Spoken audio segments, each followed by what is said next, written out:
Assalamualaikum students. I hope you are fine. Welcome to Psychology with Muqaddas. This is Clinical Psychology PSY 401 Assignment Solution. Due date इसकी 23 मई 2023 है. Marks 20 हैं इसके. इससे पहले बहुत सी assignments के सॉल्यूशंस अपलोड कर दिए गए हैं. आई होप कि आपको वो सॉल्यूशंस मिल चुके हैं और उस पर काफ़ी असिस्टेंस हुई है आपको असाइनमेंट बनाने में और आपने असाइनमेंट बना के सबमिट भी करवा दी होंगी. एंड जो आपको वीडियोस नहीं मिलती उसके लिए आपको चैनल को फॉलो करना होगा. सब्सक्राइब करके चैनल को बेल आइकन पे प्रेस कर दें ताकि जो नई नोटिफिकेशन है न्यू वीडियोस की वो आपको फौरन मिलती रहे और आपसे कोई वीडियो मिस ना हो, कोई भी असाइनमेंट सॉल्यूशन आपसे मिस ना हो और सारे सॉल्यूशंस आपको टाइम पर मिल जाएं.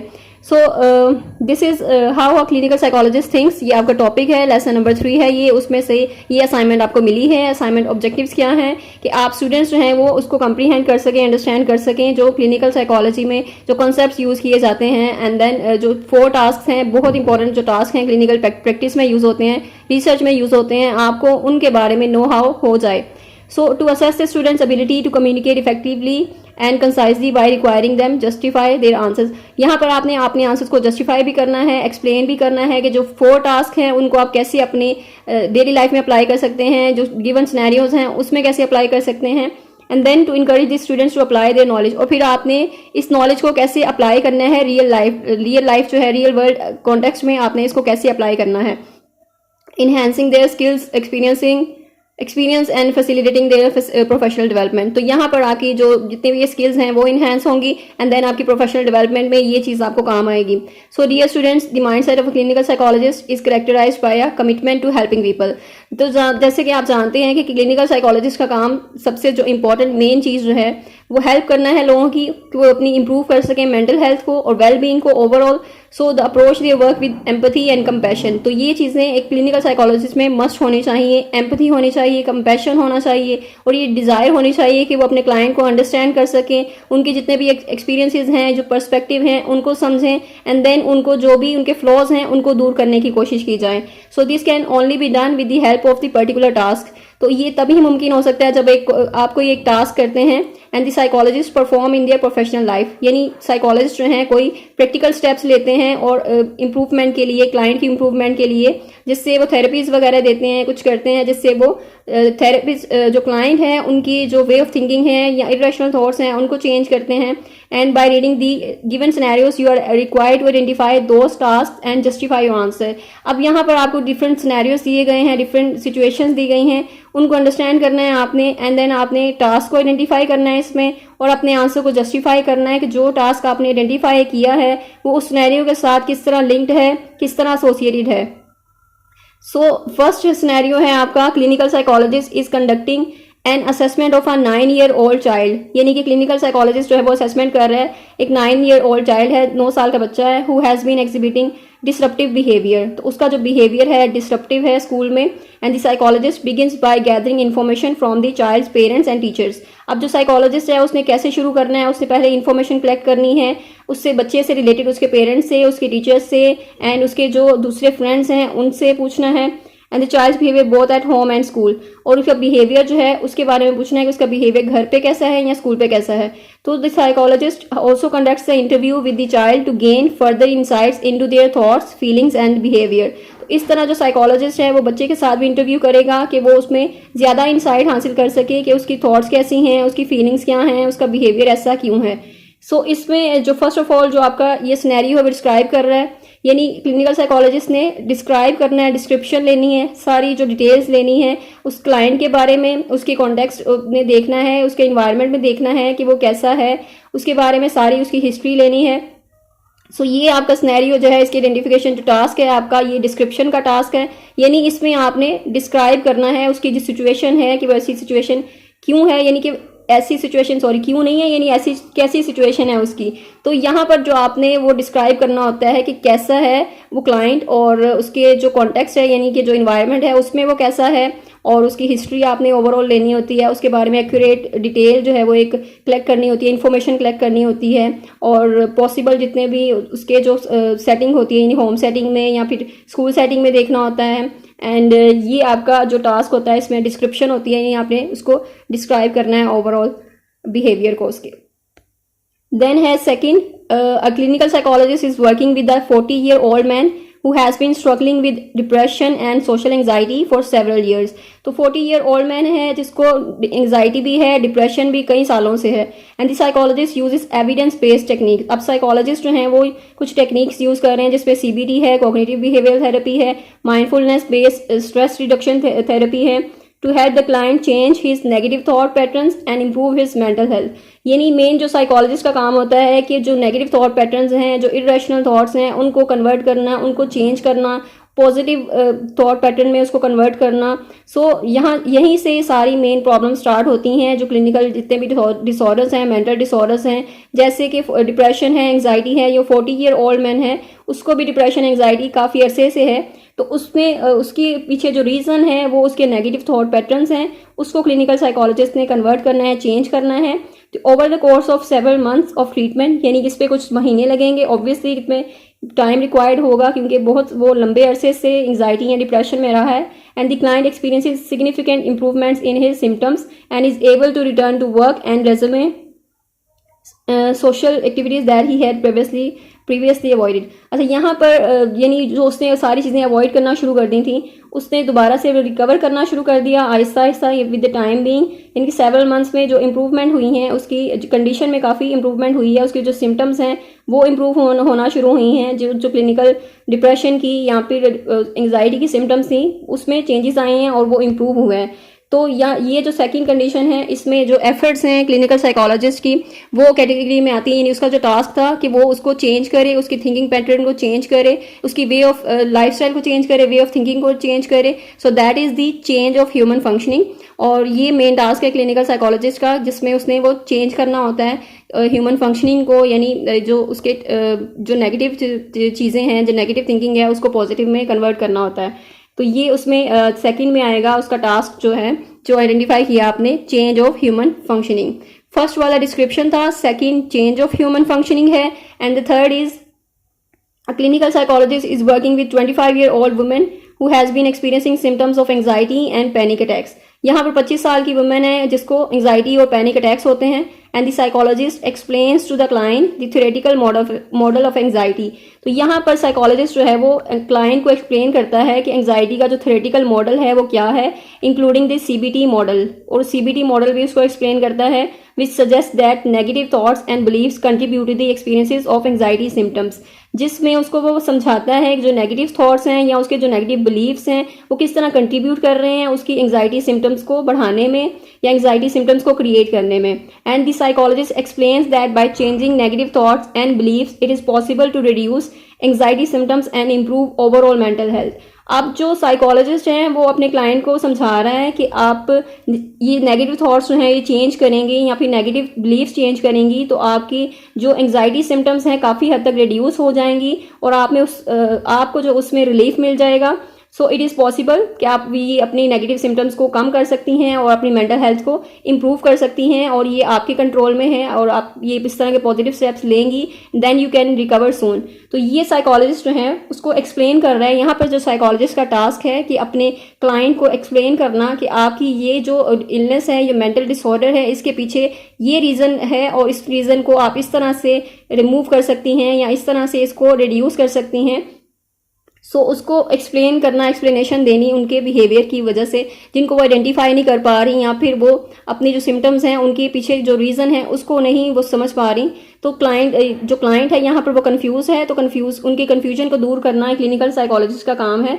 यानी जितने भी ये डिसऑर्डर्स हैं उनको फिर एक्सप्लेन करना कि आपको ये डिसऑर्डर इस वजह से है और इसको आप इस तरह रिकवर कर सकते हैं. सो यहाँ पर जो क्लिनिकल साइकोलॉजिस्ट है वो एक्सप्लेन कर रहा है क्लाइंट को, that means it is the task of explanation. So I hope कि मैंने आपको क्लियर कर दिया. So first is description, second is आपके जो चेंज है of human functioning, third task यहाँ पर जो नजर आ रहा है क्लिनिकल साइकोलॉजिस्ट का, दैट इज एक्सप्लेनेशन, कि उसने एक्सप्लेन करना है अपने क्लाइंट को और कि वो अपनी जो चीज़ें जो नेगेटिव हैं, थिंकिंग है, नेगेटिव बिलीव्स हैं, उसको वो चेंज करे. Fourth is clinical psychologist is working with a couple who are seeking counseling due to ongoing communication difficulties in their relationship. तो यहाँ पर क्लिनिकल साइकोलॉजिस्ट है एक कपल के साथ काम कर रहा है जो कि बहुत ऑनगोइंग कम्युनिकेशन डिफिकल्टीज हैं उनके रिलेशनशिप में. And the psychologist conducts an assessment and predicts that if the couple continues to engage in patterns of negative communication and avoidant behaviors, the relationship is likely to deteriorate further. तो यहाँ पर जो psychologist हैं वो assessment करता है उनकी, और बाद में वो प्रिडिक्ट करता है कि जो कपल है अगर वो इसी तरह के नेगेटिव पैटर्न ऑफ कम्युनिकेशन में रहेगा तो उनका जो रिलेशनशिप है वो मज़ीद ख़राब हो सकता है, और उसमें कोई भी फिर इम्प्रूवमेंट नहीं होगी अगर उनकी वे ऑफ कम्युनिकेशन जो है वो चेंज ना हुई तो। यानी जो नेगेटिव है उसको वो पॉजिटिव में ना करेंगे तो उनके साथ प्रॉब्लम्स जो हैं वो मज़ीद हो सकती हैं। तो यहाँ पर वो एक असेसमेंट के बाद क्लिनिकल साइकोलॉजिस्ट उनको प्रिडिक्शन दे रहा है, यानी कि जो फ्यूचर के बारे में बता रहा है, पेशेंट को ही कर रहा है फ्यूचर की, कि अगर आपने इस तरह ना किया तो ये आपके साथ मज़ीद चेंज, इस तरह की जो चीज़ें हो सकती हैं। तो अगर आपने चेंज कर लिया तो ये आपके लिए अच्छा होगा, यानी आपने इम्प्रूवमेंट कर ली, उस वे ऑफ कम्युनिकेशन को चेंज कर लिया तो आप इसमें इम्प्रूव कर सकते हैं, और आपका कम्युनिकेशन जो अच्छा होगा तो आपके रिलेशनशिप भी अच्छा हो जाएगा। तो ये उसको प्रिडिक्शन करके उन्होंने क्लिनिकल साइकोलॉजिस्ट ने बता दिया। यहाँ पर जो क्लिनिकल साइकोलॉजिस्ट का टास्क है तो ऑब्वियसली दैट इज प्रिडिक्शन। तो 100% ये आपको मैंने जो रीज़न के साथ, लॉजिक के साथ बता दिया कि ये जो आइडेंटिफिकेशन है टास्क की कैसे करनी है आपने, और टास्क किस तरह हमने आइडेंटिफाई किया है, और उसके पीछे जो रीजनिंग थी, जो लॉजिक था, वो भी समझा दिया गया। आई होप कि आई मेड इट क्लियर कि आप इजीली इसको आप आइडेंटिफाई कर सकते हैं और इसको आप कंफर्म भी कर सकते हैं अपने हैंडआउट्स में। इसको एक बार रीड करें एंड देन इसको आप मैच करके, टैली करके, जो भी मैंने आपको बताए हैं वो 100% मेरे नॉलेज के अकॉर्डिंग है, यानी जितना नॉलेज है और रिसर्च किया है इस पर, देन आपको भी समझाया है कि किस तरह मैंने इसको आइडेंटिफाई किया है, और ये 100% एक्यूरेट है और आप इसको कंफर्म भी कर सकते हैं। एंड देन जस्टिफिकेशन की बात, काफ़ी स्टूडेंट्स तो कहते हैं कि आपको जो सोल्यूशन जो है वो राइट करके आपको बता दिया जाए सोल्यूशन, कि ये सोल्यूशन है, देन यू कॉपी पेस्ट कर लें आप इसको दैट से। यहाँ पर नीचे जो इंस्ट्रक्टर हैं उन्होंने मेंशन किया है स्ट्रिक्टली कि अगर आपने कॉपी किया तो आपको मार्क्स जो हैं वो 0 मिलेंगे, और मार्क्स की रिडक्शन क्या होगी, 0 मार्क्स आपको मिलेंगे, आपकी असाइनमेंट ही कैंसिल कर दी जाएगी और उसको कंसीडर ही नहीं होगी। सो अगर आप ये चाहते हैं तो देन आप कॉपी पेस्ट कर सकते हैं, अगर आप ये नहीं चाहते तो आपने कॉपी पेस्ट नहीं करना, स्पेशली जस्टिफिकेशन में। अब आप कहेंगे जी आइडेंटिफिकेशन तो सबकी सेम होती है तो फिर हम क्या मतलब इसमें कॉपी पेस्ट किया, तो ऐसा नहीं है। कॉपी पेस्ट आपने जस्टिफिकेशन में नहीं करना। आइडेंटिफिकेशन तो ऑब्वियसली आइडेंटिफिकेशन सबकी सेम ही होगी, क्योंकि आंसर सबका राइट ही होना है उस पर। मतलब अगर आप राइट लिखेंगे तो मैच भी कर जाता है, दैट इज़ नॉट प्लेजरिज्म, ठीक है। वो तो एक ही पॉइंट है ना, उसके पास, उसमें तो कोई ऑप्शन नहीं है। सो जस्टिफिकेशन में होता है कि आप जस्टिफिकेशन में अगर एज इट इज़ दूसरों को कॉपी करते हैं, दूसरों की वर्डिंग कॉपी करते हैं, देन प्लेजरिज्म का इशू होगा, आपकी असाइनमेंट जो है वो कैंसिल आउट कर दी जाएगी, उस कंसीडर ही नहीं होगी, आपको 0 मार्क्स उसके मिलेंगे। तो इसलिए काइंडली कॉपी मत कीजिए, जस्टिफिकेशन जो है वो आप खुद से राइट डाउन करने की कोशिश कीजिए। कोई भी सोल्यूशन फाइल जो भी आपको मिलती है, जो भी अपलोड भी की गई हैं काफ़ी सोल्यूशन फाइल, उसका पर्पज़ ये है कि आपको एक आइडिया हो जाए कि आप किस तरह उसको राइट डाउन कर सकते हैं, उसको पैराफ्रेज करें, अपनी वर्डिंग में चेंज करें, देन उसको सबमिट करवाएं। कॉपी पेस्ट नहीं करना आपने। आइडेंटिफिकेशन हो गई हमारी कि हमने उसको कैसे आइडेंटिफाई किया है और उसका लॉजिक पीछे क्या था। अब जस्टिफिकेशन में भी वही चीज़ है। आइडेंटिफिकेशन के आपको 4 मार्क्स इसमें आपके सिक्योर हो गए, आपको 4 मार्क्स फुल इसमें मिल जाएंगे। एंड देन जस्टिफिकेशन ये आप पे डिपेंड करती है, आपके जस्टिफिकेशन आप किस तरह करते हैं। उसकी जस्टिफिकेशन में आपने क्या करना है कि आपने जो आइडेंटिफिकेशन की है उस सिनेरियो के साथ उससे कैसे एसोसिएट करना है, मतलब कैसे एसोसिएट करती है जस्टिफिकेशन। जैसे मैंने आपको समझाया, जो भी बताया है, जो टास्क है हमने किस तरह आइडेंटिफाई किया है कि यहाँ पर क्लिनिकल साइकोलॉजिस्ट का टास्क क्या है, उसको आपने फिर जस्टिफाई करना है, अपनी वर्डिंग में उसको बताना है, उस लॉजिक को एक्सप्लेन करना है आपने कि यहाँ पर जो क्लिनिकल साइकोलॉजिस्ट ने डिस्क्रिप्शन का टास्क है उनका, और उन्होंने डिस्क्राइब करना होता है बिहेवियर को, उसको समझने के लिए इंफॉर्मेशन कलेक्ट करनी होती है, और इस इंफॉर्मेशन को फिर देन वो यूज़ कर सकते हैं कि वो उसको एनालाइज कर सकें और असेसमेंट कर सकें सिचुएशन की, उस डिसऑर्डर की, एंड उसके बारे में मज़ीद जो डिटेल्स वगैरह लेना। तो ये है कि इसको डिस्क्रिप्शन की फॉर्म, यानी उसकी तफसीर वगैरह किसी भी डिसऑर्डर के बारे में, या फिर वो केस हिस्ट्री वगैरह लेना क्लाइंट की, तो दैट इज़ डिस्क्रिप्शन। और ये आपने जस्टिफाई भी इसी तरह इसको सिंपल करना है। एंड देन चेंज है कि आपने चेंज में बताना है कि जो क्लिनिकल साइकोलॉजिस्ट है उसका जो मेन पर्पस है कि वो चेंज कर सके ह्यूमन जो फंक्शनिंग है, जो इम्पेयर्ड फंक्शनिंग है ह्यूमन बिहेवियर की, उसको वो चेंज कर सके और उसको पॉजिटिव वे में कन्वर्ट कर सके, उसको एलिविएट कर सके, ह्यूमन प्रॉब्लम्स को उसमें कम कर सके, उसको साइकोलॉजिकल जितने भी नॉलेज है अपना वो अप्लाई कर सके। एंड क्लिनिकल साइकोलॉजिस्ट जो उसमें काफ़ी इंटरवेंशन यूज़ कर सकते हैं, थेरेपीज वगैरह यूज़ कर सकते हैं, जिसमें CBT CBT है या माइंडफुलनेस प्रैक्टिस है, तो ये सारी चीज़ें करके वो उनके सिम्टम्स को रिड्यूस कर सकते हैं, क्लाइंट के उनकी प्रॉब्लम्स को एलिविएट कर सकते हैं और इस तरह वो प्रिवेंशन बता सकते हैं कि वो किस तरह प्रिवेंट कर सकते हैं, जो प्रॉब्लम्स उनकी आ रही हैं, जो सिम्टम्स आ रही हैं, उनको कैसे रिड्यूस कर सकते हैं, क्लाइंट जो है वो कैसे चेंज हो सकता है और कैसे इंप्रूव कर सकता है। That is the overall thing. तो इसमें चेंज में आपने इस तरह से जस्टिफाई कर देना है। And then third is prediction, third is explanation, sorry prediction last है।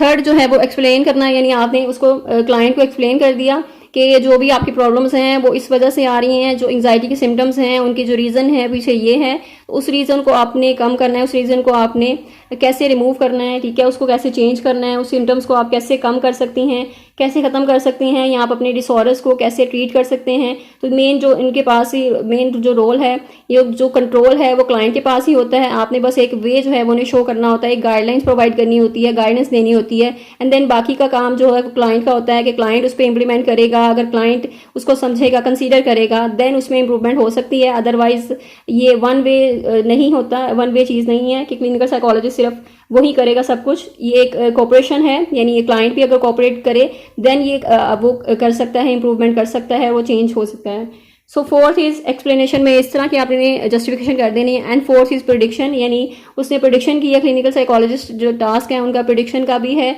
कि वो प्रेजेंट को देखते हुए फ्यूचर की प्रिडिक्शन बता दें, जो प्रेजेंट के जो कॉन्सिक्वेंसेज हैं उनको देखते हुए फ्यूचर की प्रिडिक्शन दें कि फ्यूचर में अगर यही प्रेजेंट का आपका कंटिन्यू रहा तो आपका फ्यूचर जो है वो इस तरह का होगा, यानी आपकी जो बैड वे ऑफ कम्युनिकेशन है अगर वो इसी तरह ही परसिस्ट करती रही तो आपकी जो फ्यूचर है उसमें आपके रिलेशनशिप जो है वो मजीद ख़राब हो सकता है। सो दैट इज़ द प्रिडिक्शन। तो उस प्रिडिक्शन को जो साइकोलॉजिस्ट हैं वो क्लिनिकल साइकोलॉजिस्ट प्रिडिक्शन भी करते हैं, वो बताते हैं, आपको समझाते हैं कि अगर आपने ये चीज़ें इंप्रूव नहीं की तो ये आपके फ्यूचर को मजीद डिस्ट्रॉय कर सकती हैं।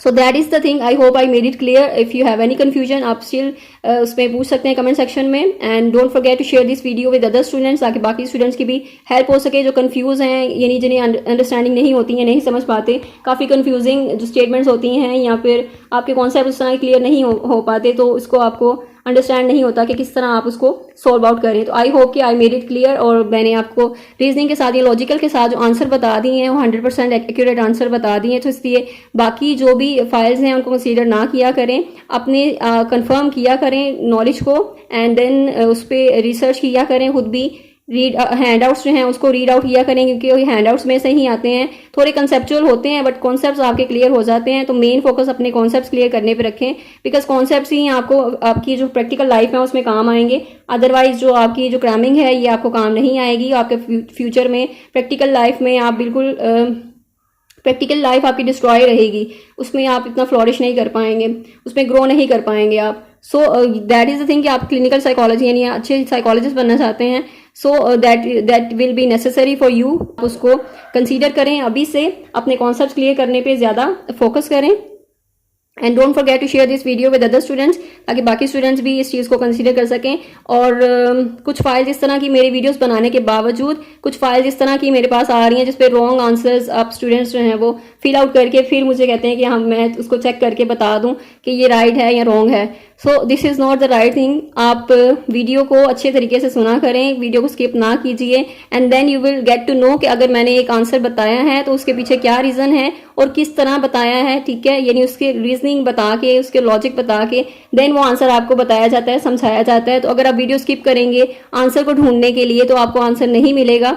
आंसर को आपको जस्टिफाई भी किया होता है कि जस्टिफिकेशन करके अगर आपको आंसर बताया जाता है, ठीक है, ताकि आपको क्लियर हो सके कि वाकई ये आंसर एक्यूरेट है। तो जल्दी ना मचाया करें, ज़रा सब्र से काम लिया करें, हौसले से काम लिया करें, वीडियो को पूरा सुन लिया करें, स्किप ना किया करें and then you will get to know the answer. और आंसर भी आपको मिल जाएगा और आपको समझ भी आ जाएगी कि वाकई ही एक्यूरेट आंसर है या राइट आंसर है और आप कंफ्यूज नहीं होंगे। और बाकी दूसरे स्टूडेंट्स के आंसर देख के फिर आप ये नहीं कहेंगे कि उसका आंसर राइट लग रहा है या वो वाला राइट है, क्योंकि आप श्योर होंगे, आप कंफर्म होंगे कि जी मैंने राइट किया है और मेरे पास एक सॉलिड रीज़न है उसका।